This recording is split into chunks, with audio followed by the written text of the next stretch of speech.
Olá pessoal, tudo bem com vocês? Bom, o vídeo de hoje então é sobre 5 livros brasileiros, 5 lançamentos desse ano, que são Os Tais Caquinhos, da Ana Tércia Pontes, O Copo Vazio, da Natália Timmerman, A Palavra que Resta, do Stênio Gardel, Vista Chinesa, da Tatiana Salim Levy, e Lili, novela de um luto, da Noemi Jaffe. Eu vou deixar para vocês os tempos certinhos, então se você quiser saber alguma coisa específica sobre um dos livros, pode pular para lá. Agora um parênteses antes da gente falar sobre os livros propriamente ditos. Eu tinha uma linda esperança no começo desse ano de fazer vídeos com alguma frequência sobre os lançamentos brasileiros, e a pilha de lançamentos brasileiros está ali me julgando absurdamente. Enfim, esse ano foi um caos. Vamos falar sobre os livros, então? Bom, o primeiro que eu li foi Os Tais Caquinhos, da Ana Tércia Pontes, e esse aqui foi um livro um pouco instável pra mim. A protagonista é a Abigail, ela mora com a irmã e com o pai, e eu queria aqui dividir talvez o assunto do livro em 2 caminhos, assim, eu acho que é melhor conversar por ele por 2 lados. O primeiro deles é a questão do cenário que a autora cria para essa história e depois o enredo em si. O cenário, o ambiente em que essas personagens estão convivendo é provavelmente a coisa que você ouviu falar sobre esse livro. É o que está aqui na descrição, eu vou ler para vocês daqui a pouco. É o que foi ressaltado em várias notícias, várias críticas, e é um aspecto que chama bastante a atenção da obra. Essas personagens estão numa casa bastante acumuladora, mas muito especificamente acumuladora de lixo, de coisas de papel, de coisas do tipo. Eu vou ler pra vocês então o trechinho que tá aqui atrás. Não havia sala, havia um depósito de caixas de papelão entulhadas de livros que esfarelavam com o tempo. Algumas das caixas tiveram que ocupar a varanda por falta de espaço. Então chovia, e as caixas ficavam encharcadas e depois se secavam com o vento e o sol. Passados uns anos, elas viraram um monturo de mofo e de ninho de cupim. A ideia de abrir a porta de vidro com esquadrias enferrujadas era tão apavorante que decidimos não a abrir nunca mais. E então a gente tem essas personagens, né, um pai e 2 filhas adolescentes convivendo nesse espaço, e é um espaço que mostra uma certa negligência, uma falta de cuidado com esse aspecto prático da vida, digamos assim, esse aspecto material e prático da vida. Ele mostra um pouco como essas personagens estão machucadas, né? A gente sabe por cima, a gente nunca se aprofunda nesse tema, mas a gente sabe por cima que a mãe dessa família saiu e abandonou elas e o pai, e aparentemente levou alguns irmãos junto. E é muito provável, né, parece que essa ferida ainda é muito latente. Enfim, a gente tem então a Abigail essa adolescente, começando a desenvolver ali seus relacionamentos pessoais e vindo dessa situação familiar um pouco estranha, um pouco problemática. E ela vai sofrer um episódio de abuso e a gente tem o desenrolar disso. É interessante ver a figura do pai, como o pai, muito negligente em alguns aspectos, consegue dar um apoio emocional ali nesse momento que ela precisa, e isso é interessante. O que pra mim fica instável desse livro, assim, meu problema com esse livro é que eu acho que a Tércia faz 2 coisas muito bem. Ela consegue criar um mundo muito interessante, e ela consegue fazer um enredo também bastante importante, bastante sensível. Mas pra mim faltou ali uma articulação e um aprofundamento maior, um cuidado maior na maneira de articular essas 2 coisas. Porque me parece que muitas histórias poderiam acontecer nesse lugar, e essa história dela poderia acontecer em qualquer lugar. E essa ponta da situação dessa família fica meio solta, né, de por que é assim e tal. E, enfim, a gente pode argumentar, acho que são jeitos diferentes de ler, nenhum livro precisa ser assim, a verdade é essa, né? Os livros não precisam ser todos de um jeito só, e eu acho que a proposta dela é muito válida. Mas não funciona muito bem pra mim, assim, pra mim é um livro que apresenta coisas muito interessantes e pronto, acabou. E não chega nesse momento de juntar essas coisas muito interessantes. Então essa seria a minha crítica ao livro, mas eu gostei muito da criação do mundo, assim, eu acho que ela foi muito certeira, assim, nisso, e eu gostaria de ver mais coisas, e talvez seja um pouco por isso que eu também sinta falta desse aprofundamento nessa questão do livro, né, justamente por ter sido algo que eu gostei. Então foi um livro instável pra mim, gosto de partes, não gosto tanto assim de outras partes. Bom, depois disso, eu li O Copo Vazio, da Natalia Timmerman, que saiu pela Todavia. Esse daqui é um livro que eu gostei bastante. É um livro sobre relacionamentos, não é algo que eu leio com tanta frequência assim, porque diria que é um campo que tende a ter muitos clichês, mas eu acho que a Natália consegue escapar bastante bem disso. Nossa personagem principal aqui é a Mirella, e o livro é um pouco sobre o término de um relacionamento dela com o Pedro. Término aqui talvez seja uma palavra muito forte, na realidade, o que aconteceu com o Pedro meio que saiu da vida dela, essas situações de ghosting, e ela nunca entendeu muito bem o que aconteceu e nunca conseguiu superar muito bem isso, né? Essa ausência continuou presente na vida dela por bastante tempo. Tanto que ela foi para outros relacionamentos, enfim, viveu outras experiências, mas essa coisinha ali continua no fundo dela perturbando. E isso é uma coisa que eu gosto bastante. Eu acho que essas narrativas românticas, assim, não românticas necessariamente, mas narrativas de relacionamento, tendem a ver as coisas de uma maneira, às vezes, um pouco estanque, assim, e eu gosto da maneira com que ela apresenta esses vários mundos emotivos, sentimentais que uma pessoa pode ter, esses vários envolvimentos, vários níveis, inclusive como uma pessoa que não está mais presente na vida dela.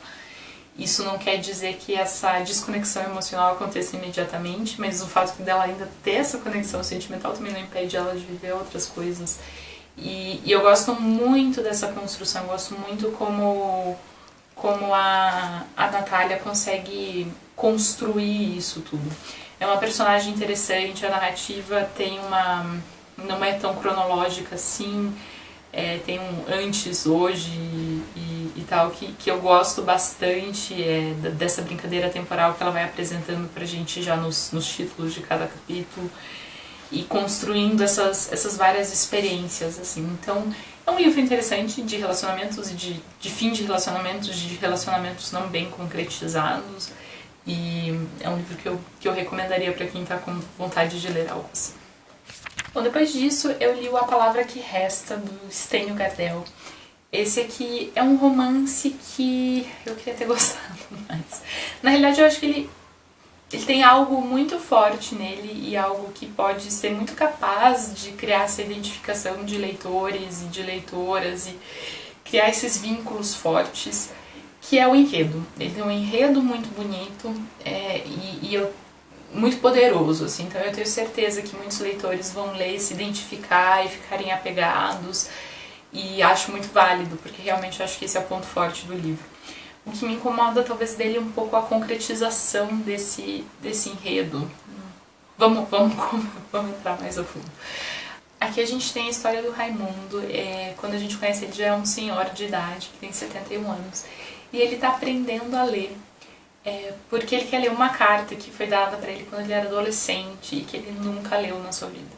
E ele nunca leu, tanto porque ele não lia, quanto porque, por vários motivos, ele também não queria que outra pessoa lesse essa carta para ele, mas também por um certo medo, um certo receio e um certo postergar o lidar com essa situação. E aos poucos a gente vai entendendo o que aconteceu na adolescência dele. Ele teve um namoro, um caso, com um outro rapaz, e isso eles morando no interior do Nordeste.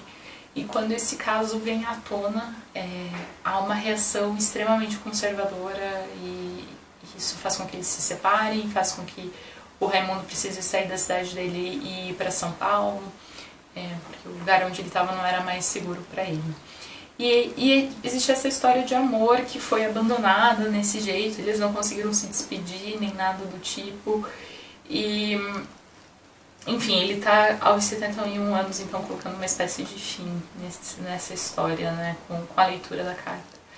E é um enredo muito poderoso e muito triste e muito importante, né, que ressalta o papel dessas atitudes conservadoras na vida das pessoas e o problema que isso é. E enfim, ele é um livro muito interessante nesse aspecto.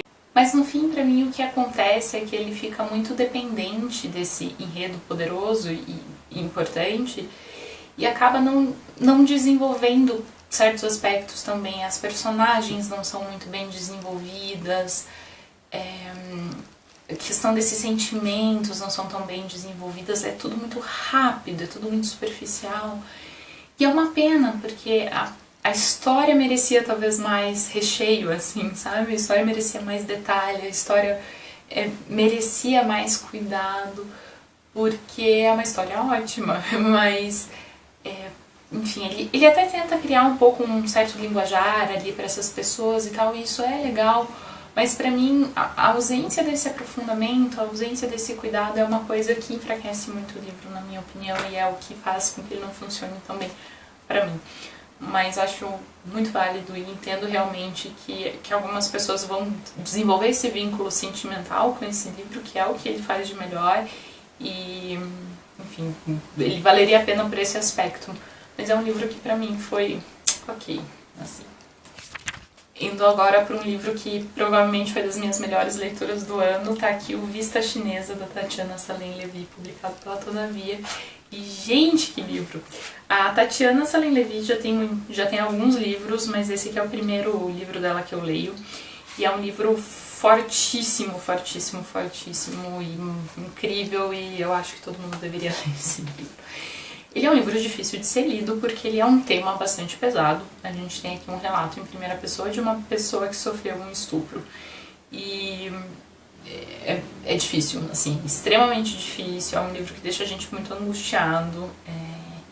Enfim, é um livro que desperta muitas coisas. Mas é um relato muito sincero, muito honesto, muito forte e muito bem escrito.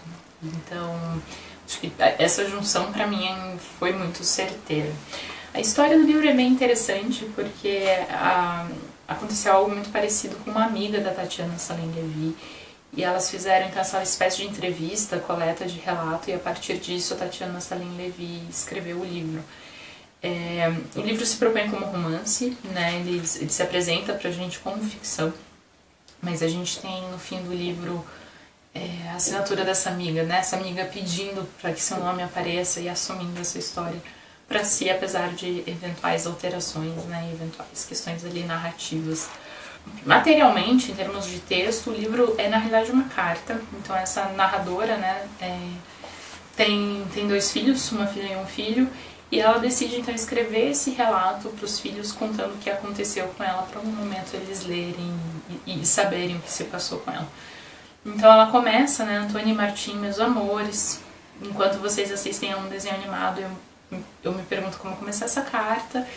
E ela então narra esse momento em que ela saiu para correr na Vista Chinesa, no Rio de Janeiro, e foi pega por um cara e estuprada ali uma floresta, um bosque que tem ali.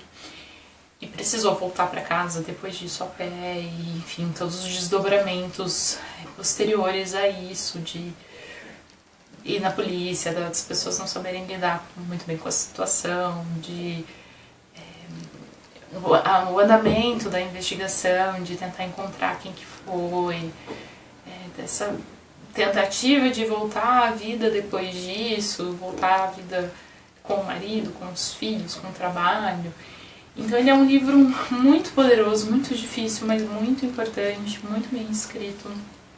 Eu gosto muito desse relato em primeira pessoa, como ele foi construído, como ela traz algumas fontes para dentro do texto. Essa nota do final em que ela conta esse método e essa amiga se posiciona também é extremamente importante. Enfim, aquele livro que eu terminei chorando.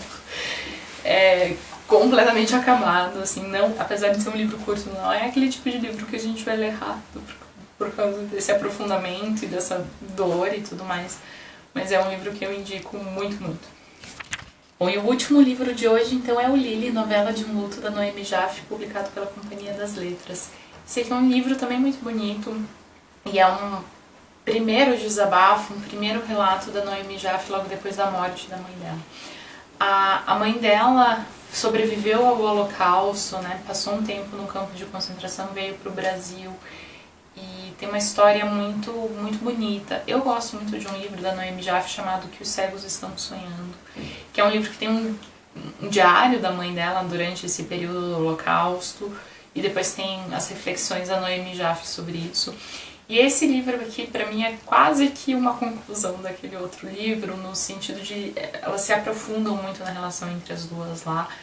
E aqui a gente tem esse desfecho, né, de quando a mãe morre e a relação não acaba, né, obviamente que não acaba, mas, enfim, existe essa espécie de conclusão dessa parte da história, pelo menos, e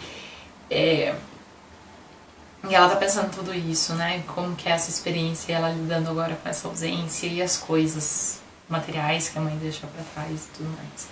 Então é um livro muito bonito, assim. Eu não sei se ela traz algo muito diferente para narrativas de luto que eu já li, mas é sempre o tipo de narrativa que eu acho importante que exista quando a gente está passando por essa situação. Ler, pelo menos quando eu passei por esse tipo de situação, ler essas narrativas é uma coisa que me ajudou muito. Então eu acho que é um livro que desempenha muito bem esse papel e é muito cuidadoso eu acho que ela é muito cuidadosa para escrever certas coisas, assim, eu achei isso muito importante. E é isso, pessoal, espero que vocês tenham gostado do vídeo. Caso já tenham lido algum dos 5 livros, me avisem o que vocês acharam nos comentários e até a próxima. Tchau, tchau.